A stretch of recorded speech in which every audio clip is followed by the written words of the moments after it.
Yo, what's going on, everybody? CollisionWorx here. Welcome back to another TGL playoff match today, gentlemen. We have an absolute hell game. We got our asses whooped pretty bad in this matchup, and we're going to talk about it here. Right now, Saquon Barkley running down my throat via the air. We actually had a pretty good game defensively on the ground. This is the, I don't know if I already mentioned, I probably already did, Season 3 of the TGL. This is the final season here of K-Max CFM as some dude named Franklin. I think this may have been a CPU drafted player. I apologize, I don't know his name. I know this is pretty rough start to the video, but I'm telling you guys, what you're about to see in this video, you'll understand why I'm just in shock. I'm in awe.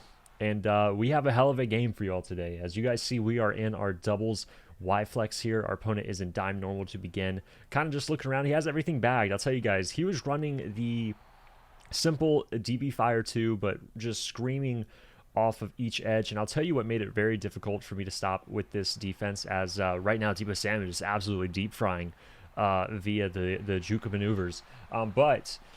This young individual had Dexter Lawrence, as we drop an absolute laser beam to Arian Smith. But this guy had Dexter Lawrence at defensive tackle with pass committed. It's right here. I was afraid if I did a high ball, he'd drop it, but I should have known better that Kittle had red zone threat, so I should have been more disciplined here with my abilities. But anyway, we just got to get on defense, try and make a stop. But like I was saying earlier, pass committed on the defensive tackle made me do a lot of double teaming to try and pick up his absolute screaming defensive interior player. And with that, man, when you're doing double teams to try and stop those abilities, you are really taking away from your edge, especially in the slot. Like right here, pretty much every single short down yardage that he needs or first down, he's basically going with this RPO play here out of the tight Y off. This formation, very, very good. It actually reminds me of like a shotgun strong close, just because of how dependent it is on the running back. But as you guys see, when you can spread out the defense like this, I think actually that might have been bunch strong.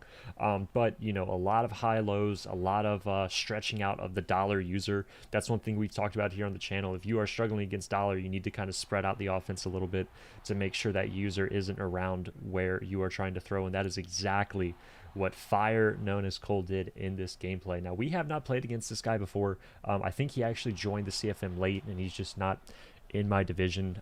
So not entirely sure how long he's been in the league. But as you guys see here, I'm trying to get Beatty. Had an absolute terrible user there, but luckily he missed the throw. 4th and 8 here. I try to go ahead and shift my linebackers there to help with that running back wheel, and I just completely shit the bed with my adjustments, and my vertical hook does nothing to help me out there. But luckily, we got honestly probably the best running back in the league with Christian McCaffrey. I know a lot of people may just think A-Chain because of the speed, but McCaffrey, man, he is glitchy in Madden. So is Brandon Ayuk, man, delivering an absolute laser down the middle via Brock Purdy. As right here, you know, you guys see I'm throwing high throws. These are just throws that I just know I shouldn't be making, and I'm really just shitting the bed, dropping the ball metaphorically. As right here, I'm looking for somebody to get open. I'm scrambling around. Dexter Lawrence says, nothing's open, buddy. I go to the U-Trips 2.0, and I try and step up here and just drop down, but as I cross the line of scrimmage, guys, I try to go ahead and slide. And, you know, the game registers as a throw. That was pretty unfortunate. Kind of felt like that was out of my hands. He does the most obnoxious thing with swapping the ball hands, as you guys know. He's hooking! He's hooking! Damn, Rod, come on! What's the matter with you? Tomorrow. Let's do it tomorrow. There is no tomorrow! There is no tomorrow! There is no tomorrow! It simply just does not dissuade us. You know, I know with this offense, as long as we're scoring, you know, typically on defense, I feel extremely confident anymore. I really feel like if we can just get a stop, we know we get ball coming out of half.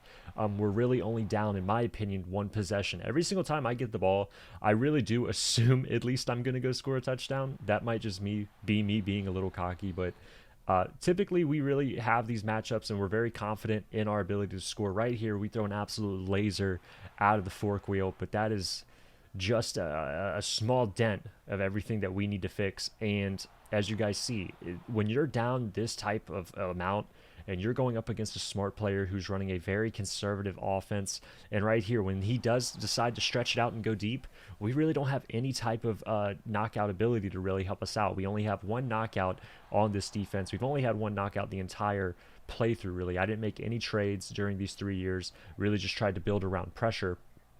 and rely on my linebacker here in Hufanga. And that does come with some downsides, especially if you go up against somebody with a decent line who can hold off against that pressure and still deliver dimes because they're good players. It can make this defense really hell. As right there on 3rd and 1, he throws it into double coverage, and honestly, right here, in my opinion, he kind of gets 3 free points. Now, again, this is a good player. I don't want to take away, his ability to go down the field and score. He's done it 4 times in a row, but really felt like I should have had that one. As Christian McCaffrey's getting absolutely loose here, coming out of the third, or coming out of halftime rather. As right here, I kind of felt like that was going to be the spark to really get this going. As you guys see, get sacked. I try and run the ball to kind of reset the pace of the game. And then right here, I have to make sure I double team Dexter Lawrence, but I also know that pressure is going to be coming off this left end. So I'm going to, try and set up my IDs. I'm trying to bark everything. I'm trying to slide, and then just trying to have good pocket presence. And then it seems like every single time I step up, it is just Dexter Lawrence waiting for me. So I come out here in the triple verticals, and man, dude, luckily it was just too much stress on his user in the middle of the field. We're able to go ahead and dump it off to McCaffrey. 1st and 10 here. Try to hit Kittle here, but just felt like I waited too late. Dexter Lawrence is how you doing again. Lil Brock Purdy. 2nd and 17. Try and dump it off here. Get screamed at. 3rd and 17. What are we looking for? Corner out. Getting screamed at.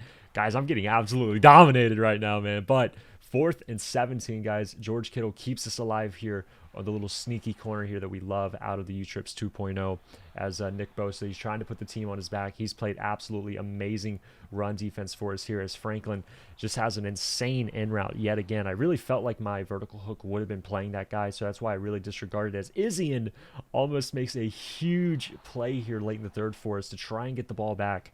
But again, like I said, Nick Bosa, when it comes to the run, he has been there every single time. So he's kind of spread out a little bit. He has a kind of a trip style set on the right side of the field, dumps it off to the Texas. And right here, guys, I try and do this just crazy immaculate play where I bait and then go back to the running back.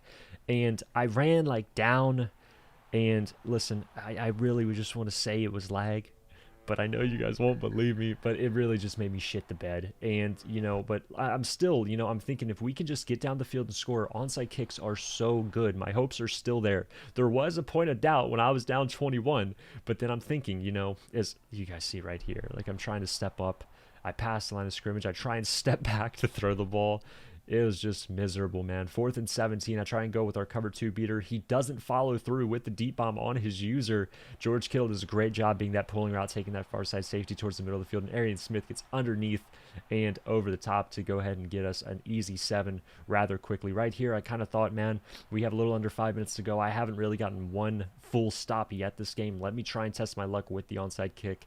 And he is now in prime position here, dumping it off to Barkley, running with Barkley. I try and go ahead and strip him right here with Hufanga, and you guys see it's just the struggle bus now, man. We're calling timeouts early. We have a really good cut stick there with our user, luckily with Walton. And then finally here on 3rd and 15, he throws to the only KO ability on the team, and we finally get a stop again. We've been able to hold him to a field goal twice, and that is absolutely crucial. So now we're only down 13 points. I try and sling it down the middle to Arian Smith, throw it into the deep zone KO. So now I'm just kind of thinking, how can I get his user away while attacking the middle of the field? So I go ahead and run a tight end crosser. His user follows it just like we wanted, and Arian Smith here gets a huge gain for us deep down the middle against this Tampa 2 defense. As Dexter Lawrence, he reminds us he's still here. Pressure's still coming up the middle. This isn't some type of miraculous easy mode run. As we try and just throw an absolute dart here to Debo that should have been picked. We got so lucky there on 2nd down. As 3rd and 15, I kind of designed this kind of deep post running B receiver play where I can actually step up and then run. It's obviously not my first option, but once I know our other throws aren't there, I go ahead and try and step up. But we go ahead and go to a 4th and inches. I thought we got the first down, so I run the N compared with the S route. The user bites down on McCaffrey, and Debo is wide open underneath. So we go ahead and spike the ball here with 1:05 left. We put in the rookie QB, the backup QB with 91 speed to go ahead and do the sneaky rollout method. What is nice about this is he does have the same voice as Brock Purdy, as we unfortunately do not get the onside kick, but our opponent literally takes 20 yards before considering dropping down. Dude, at this point, no disrespect, but he was calling this bullshit, and boys, I get that. He also could have dropped down way sooner, and he also, should have not given up a 21-point lead. But anyway, First and 10 here with 53 seconds to go. Dexter Lawrence is absolutely creaming on us as we go ahead and call a no huddle call. We have to hurry up. I try to go to fork wheel here because I know he is in his Tampa 2. It takes longer because I had to double team, but guys, on the short side of the field, Debo pulls that deep half and Ayuk is able to get clean over the top. I tried to take as much time as I could with me here at the 1, but I also thought if I go down here, it's literally game over. I need 7. Whatever, I'll just go ahead and take the touchdown, get our field goal automatically afterward, and then just try and hold him off here. He still has a timeout. Somebody put in the chat that I gave him way too much time. I wouldn't disagree with him, which means we just have to play absolutely lights out defense. And Brian Burns makes a huge rush on the defensive line here to go ahead and get his quarterback under pressure. This was some pressure I thought we should have had earlier in the game when he had that touchdown to Saquon, but Brian Burns makes up for it greatly here on the final play of the game, getting us into the championship game. Guys, one of the craziest comebacks I've had in competitive Madden. I hope you all enjoyed, and I'll see you guys in the next one inside the championship game against the Rams. See you boys in the next one. Hope you guys enjoyed. Peace. They don't know me, son. Get it. 18. They don't know me, son. Get it. 19. They don't know me, son. Yeah.